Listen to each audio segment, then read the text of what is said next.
Arts Weekly, celebrating regional expression, performance, and creativity, is brought to you in part by the Edward D. and Ione Auer Foundation, the Ian and Mimi Rowland Foundation,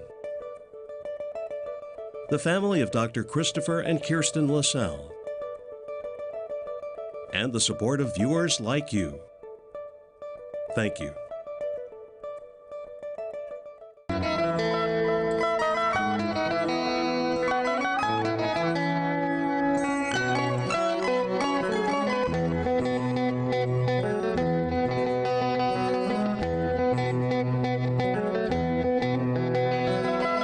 This is Arts Weekly. Arts Weekly is produced in cooperation with the College of Visual and Performing Arts at IPFW, offering degrees in fine arts, music, theater, and visual communication and design. Welcome to Arts Weekly. I'm John O'Connell, Dean of the IPFW College of Visual and Performing Arts. In the second half of our show, I'll be joined by Teresa Galley to hear all about what's going on at the Honeywell Center in Wabash, Indiana. But first, I'm joined by Ann Johnson and Julia Meek, who are here to tell us more about the upcoming cultural event called Bust-A-Move. Welcome, Ann and Julia, to Arts Weekly. Thank you for joining me. Thank you so much for having us on. I really appreciate it. I'm very excited to hear about Bust-A-Move. I don't know anything about it and was excited to have you on the show. So tell me, Ann, what is Bust-A-Move? Bust-A-Move is an event. It's an auction and it's an art exhibit all in one. Mm-hmm. What we do is we cast with plaster-infused gauze cancer survivors, breast cancer survivors.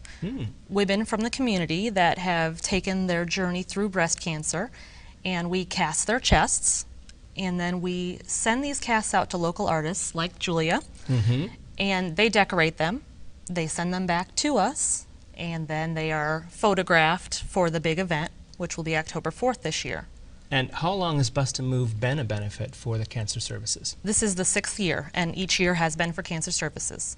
And did it start with Cancer Services? I thought there was some connection to... Not exactly. Not exactly, yeah. You're correct. It actually started 6 years ago. The Fort Wayne Derby Girls got an idea. Fort Wayne Derby Girls. That's right. One of the best attractions to Fort Wayne, if you ask me. That's right. Our favorite sport. That's right. One of the Derby Girls' missions, of course, is community involvement and charity work. And they hatched this idea via a different league that they had heard about doing something similar to it. And we kind of got to talking and said we could do that. It's not that hard. Are you a Derby girl? Were you a Derby girl? I am a retired Derby girl. A retired Derby girl? Yes. You have the bruises to prove it. Most of them have faded, but yes. I skated for 5 years, and it was great. I loved it. So we hatched this idea, and basically we made it a reality, and it's grown every year, more than we could ever have imagined. And how many busts do you have on a regular basis? How many shows or how many busts do you do for each event? We usually try to get somewhere between 15 and 20. The first year we went crazy with it, and we cast every skater, any cancer survivor we could find. We ended up with 39 that year, I think. It was ridiculous. That's pretty large. That's a pretty large event to manage. It was crazy, but it was fun, and we learned from it that you have to kind of trim the number down a little bit to make it to give it more of the wow factor and to keep the quality a little bit higher, of course. So the models then were Derby girls at that time, or who are the models now? At that time, they were Derby girls. We had a few breast cancer survivors, but when you go out as the Fort Wayne Derby Girls, it's a little bit hard sometimes to be taken seriously. Yeah. So it was very hard at that time to really find people that were willing to do this, and we had a lot of looks of, what? Why are you doing this? This is crazy. But thankfully, Cancer Services and Diane May really believed in what we were doing. She got word of it, and she actually approached the Fort Wayne Derby Girls. At that time, we were still looking for somebody to give these funds to, and she said, hey, I think we would be a great match. Yeah. And we were. It's been great ever since. I think the marriage between the community service of the Derby Girls, Cancer Services of Indiana, and then the actual event itself, the casting of, you cast women's busts. Yes. And this year they're all cancer survivors? They're all cancer survivors, which is wonderful. We're so happy to have all of these cancer survivors who are essentially eager and willing to Right. participate. Right. Well, I think the message, Julia, don't you think the message of these women bearing themselves for that process says something about the inner workings of the benefit itself? Indeed. So the message that it's trying to convey? They are warriors, and they all have warrior spirits, and they are celebrating something fantastic. And I think that there's no greater way to celebrate than making this statement and having artists interact with all of this, and then come forth with such energy and such power. I think it's fantastic. Yeah. So, Anne, how do you match an artist with a model or a cast? Some of it is luck, and some of the castees come with an artist that is related to them or that they've dealt with in the past. So in that case, if they already know an artist, then we try to keep that match, of course. But besides that, we basically put the cast in one room, and whatever speaks to the artists as they come in, that's what they pick. Oh, okay. So they may not know the model when they pick the Exactly. cast. Exactly. So the artist doesn't do the cast. That's correct. Oh, okay. That's correct. Who Actually, does the cast? I do the cast. You do the cast. I do. You I do all the casts. I do. Did you have a background in that kind of plaster Paris before that? It's there kind of, not so much. It's kind of ridiculous. I'm an X-ray tech by day. Oh, okay. So I've worked very limited with plaster and wet plaster, things Yeah. like that. I've never actually cast before. But when we were starting the event as the Fort Wayne Derby Girls, there was this group of women that would come in and teach you how to do this. And they wanted plain fare and to be put up for the night and X amount of money, and we were a nonprofit. We don't have that kind of cash. Right. So I said, no, we can do this, girls. Come on, it's not that hard. The only background I'd actually had is I had cast myself when I was pregnant, and I did a Okay. pregnancy cast. But it was very easy to work with, and I said, we can do this, so we did.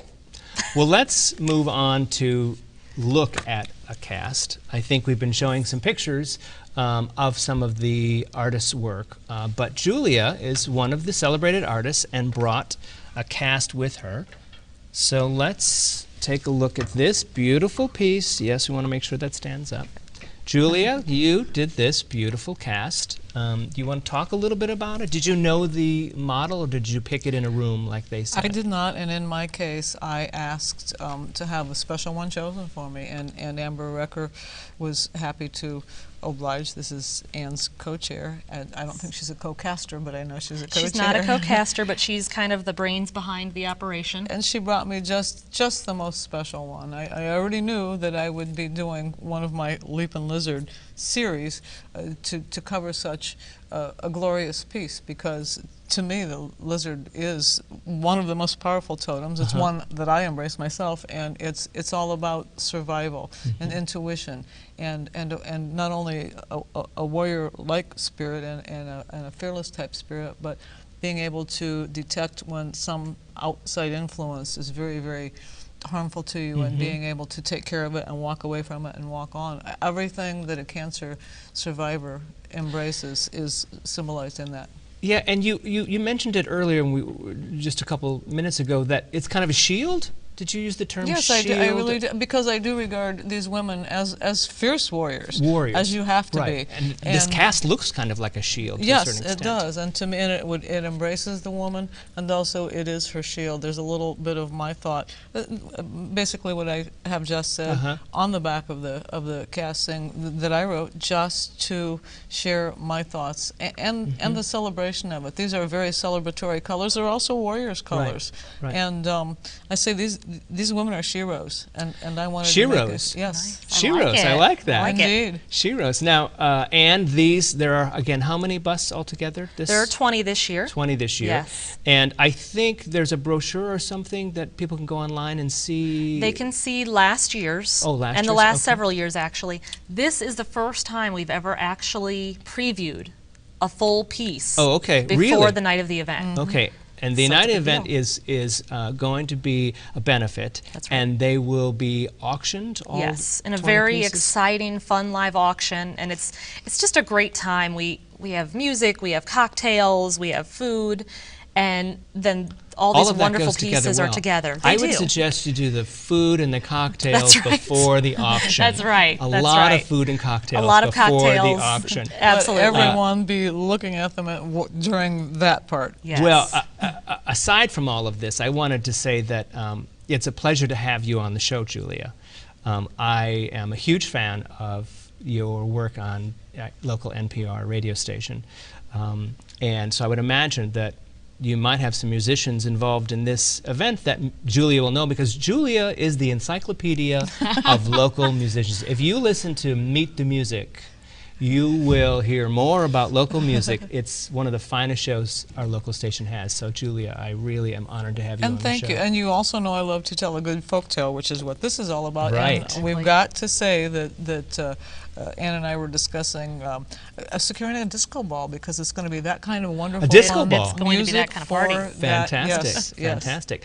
Now, I would assume all of the artists will be present, or Hopefully. most of them, hopefully? Most of them usually try to come. Of course, you can't get a date for everybody all the time. Sure, absolutely. But it's a great experience for the survivors and the artists. They get to meet each other if they haven't already, take pictures with the bust. This is the only time all 20 busts will be together in the same room at the same time. Oh, that's significant. So this is something that if you want to see them, you have to come to the event. Right, right.